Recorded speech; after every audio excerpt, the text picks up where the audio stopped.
Hi, I'm Shannon. Welcome to my DIY kitchen cabinet project. As a point of reference, 7 years ago, I was a victim of corporate downsizing. After 25 years of loyal service, it was a shock to me. I didn't see it coming. It's probably one of the lower points in my life. That was in May 2013. I decided I'm going to take the summer off. And actually, my kitchen at that time was still a 1980s kitchen screaming for a makeover. I decided, maybe this is a good time to do it. So that was 7 years ago. I went out and I thought, what I can do is I can buy some kitchen cabinets. I'm fairly handy. I can assemble them. I can put them together. What I found out, kitchen cabinets are really expensive. In fact, basically the price to do my entire kitchen was going to be about $30,000. I thought, I'm sure I can do it myself. So I decided, let's get down to her. So first thing I did, I went out and I bought some books. Build Your Kitchen Cabinets, Doors and Drawers, Building Kitchen Cabinets. So I read these books, all were excellent, all had a lot of different ideas and really a step-by-step approach of how you can build cabinets and design a kitchen. There were a lot of really neat design elements in there as well that just really helped me design exactly what I wanted and how I was going to make it all come together. So one of the things I did was I wanted hardwood. So I used birch plywood and maple throughout my entire construction. I decided to start building my doors, my drawers, and I decided for the island, you can't buy an island like this is custom, but I wanted to have a little piece in here for wine glasses at the front. It's only about 6 inches deep, but it makes use of that space in the front. In addition, I decided to again maximize my space so there was no wastage on it. So I made some little corner cabinets. When I designed it and built it, I used 3/4 inch plywood, but these pieces on the edges here, they're maple. And I used the maple, I ran it through the table saw to get a 45-degree angle, which I thought was a clean, attractive way of doing it.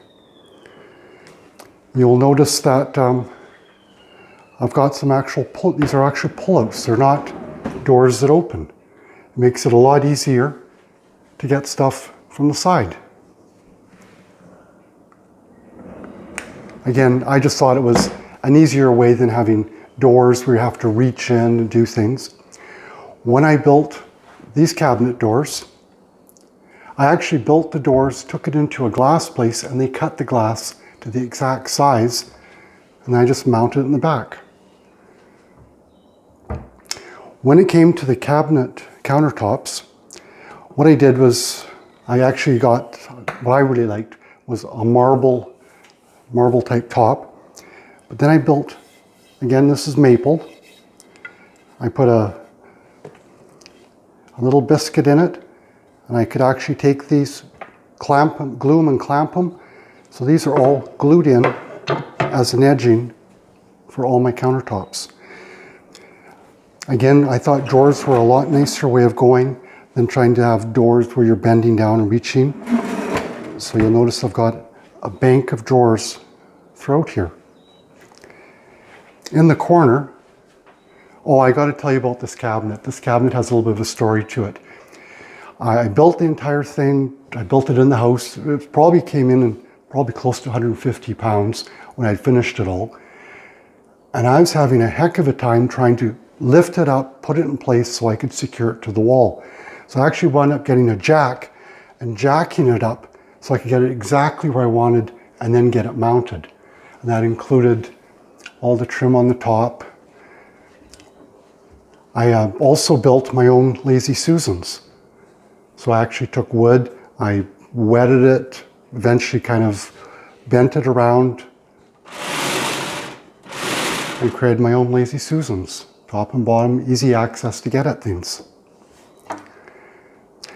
You'll notice this piece of marble tile. The one drawback with not going with granite or some other hard surface countertop is if you take a hot pan or something, it'll burn or it'll melt. So I thought, why not use some real marble for anything that's hot. I added in the range hood, Another little design element was having just something on the side there. More drawers. Now with the island itself, also I mentioned to you I'm trying to make the best use of space. So what I did was, these are pullouts for recyclables on both sides. So again, there's no waste space. Of course, under the sink.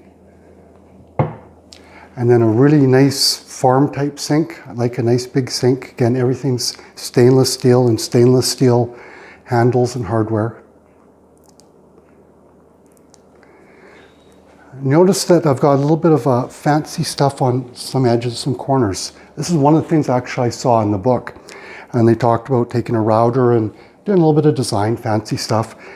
What I also did was I ordered some bits online and actually made my own rosettes right in there.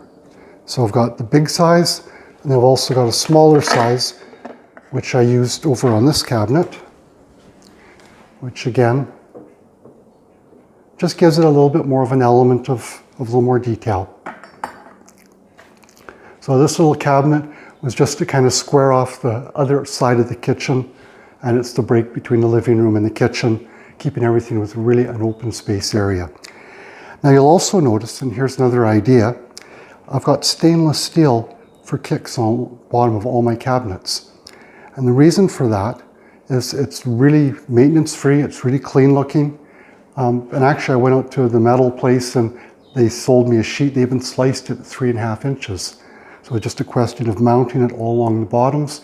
And now I've got stainless steel kicks around all my cabinets.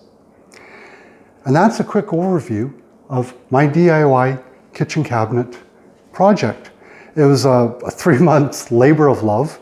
It's a little bit bigger project than I originally anticipated, but you know, at the time it was something I think I needed and something I'm proud that I accomplished. I hope this is of value for you.